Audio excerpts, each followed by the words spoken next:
sharing all these memories and thoughts from so many aspects of Bob's life. Each of us knew him in different ways.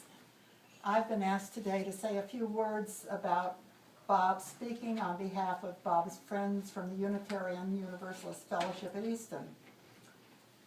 It was only a little more than 2 years ago that Bob signed our membership book.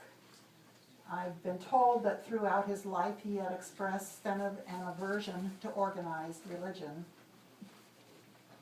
After Bob joined us, or maybe it was a little bit earlier than that, a few of us here began having a small UU table at dinner here on many Monday nights. Bob, Jack Scott, and Jean and I, and we shared conversation and ideas.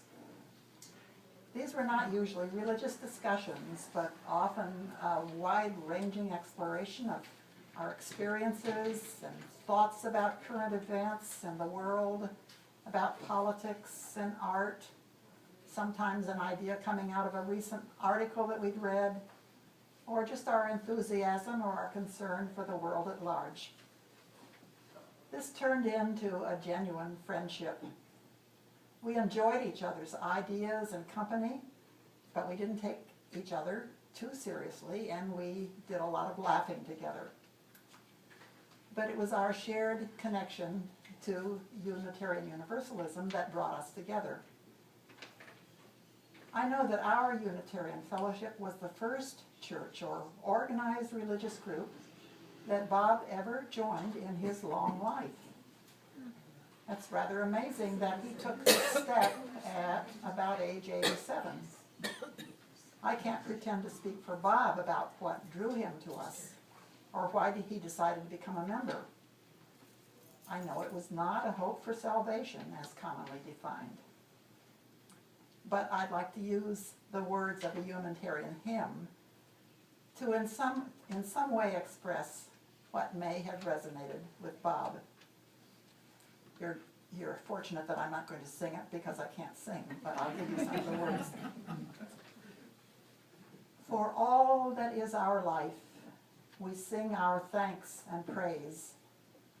For all life is a gift that we are called to use to build the common good and make our own days glad.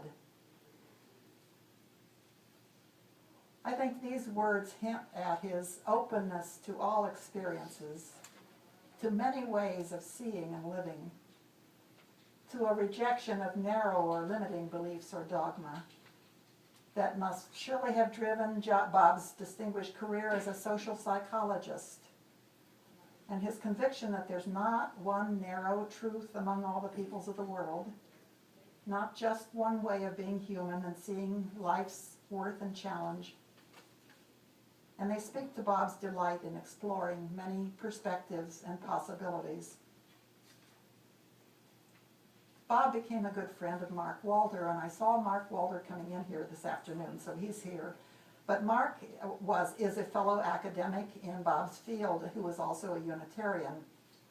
And Mark speaks for many people when he writes, quote, Bob's wit and sense of humor and his intellectual and religious curiosity will be dearly missed. To close, I would like to paraphrase the words of the hymn. For all that is the life of Robert Hall, we sing our thanks and praise.